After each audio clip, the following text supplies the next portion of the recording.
کردار کے حوالے سے اتنی خوبصورت گفتگو کی۔ پھر ہم نے جب ان کی اس پورے سسٹم کا وزٹ کیا، لائبریری کو دیکھا، ان کی ذاتی تصانیف کو، اور یہ بات جو مجھ سے پہلے کئی احباب نے کی ہے، یہ بات بالکل روز روشن کی طرح آیا ہے کہ اس موجودہ دور کے اندر جتنی تصانیف ڈاکٹر طاہر القادری صاحب کی ہیں کسی اور کی نہیں ہیں۔ ہر موضوع پر انہوں نے لکھا ہے، ہر موضوع پر انہوں نے گفتگو کی ہے۔ ہم نے جب ان کے پورے سسٹم کو دیکھا، پھر ان کے شہر اعتکاف کے حوالے سے ان سے بات ہوئی، تو تب جا کر میرے نالج میں یہ بات بھی آئی کہ حرمین شریفین کے بعد دنیا بھر میں سب سے بڑا جو اعتکاف کا ماحول بنتا ہے وہ منہاج القرآن لاہور کے اندر بنتا ہے۔ لیکن میں حیران ہوا، اور پھر ڈاکٹر صاحب سے جب اس حوالے سے ان کے کارکنان کی جو ان کے دلوں کے اندر، کارکنان کے دلوں میں ڈاکٹر صاحب کا ادب ہے،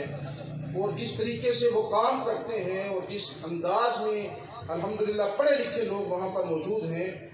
تو جب ہم نے ان کا یہ ذکر ان کے ساتھ کیا تو انہوں نے بڑے خوبصورت انداز میں ایک شعر کے اندر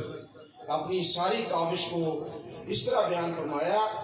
کہ ماہ تابہ سے جا کے کہہ دو کہ اپنی کرنیں سنبھال رکھے،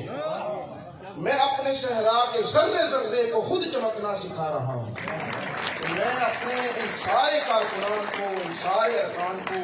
ان سارے ذمہ کو میں نے خود تربیت کیا ہے اور خود چمکا رہا ہوں۔ پھر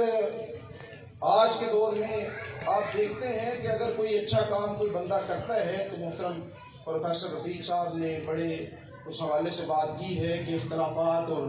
اس طرح کی باتیں تو ہر انسان کو جو بھی اوپر چڑھتا ہے، تم یہ باتیں مخالف سے نہ گھبرایا خواب، یہ تو چلتی ہے تجھے اونچا اڑانے کے لیے۔ ڈاکٹر صاحب تو الحمدللہ وہ اوپر ہی اوپر جا رہے ہیں، اور وہ بڑے اچھے طریقے سے بڑھتے ہوئے چلے جا رہے ہیں۔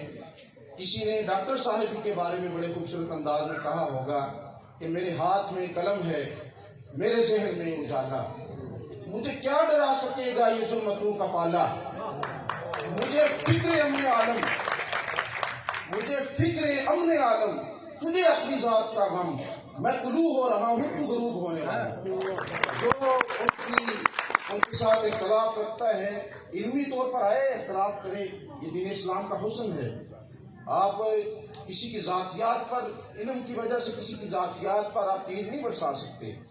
آپ علمی طور پر ان سے اختلاف کریں، وہ ایک علمی شخصیت ہیں، انہوں نے بڑا کام کیا ہے، آپ ان کی تصانیف کے اندر اختلاف کریں، وہ اس کا جواب دیں تو دین اسلام کو اس سے فائدہ ہوگا۔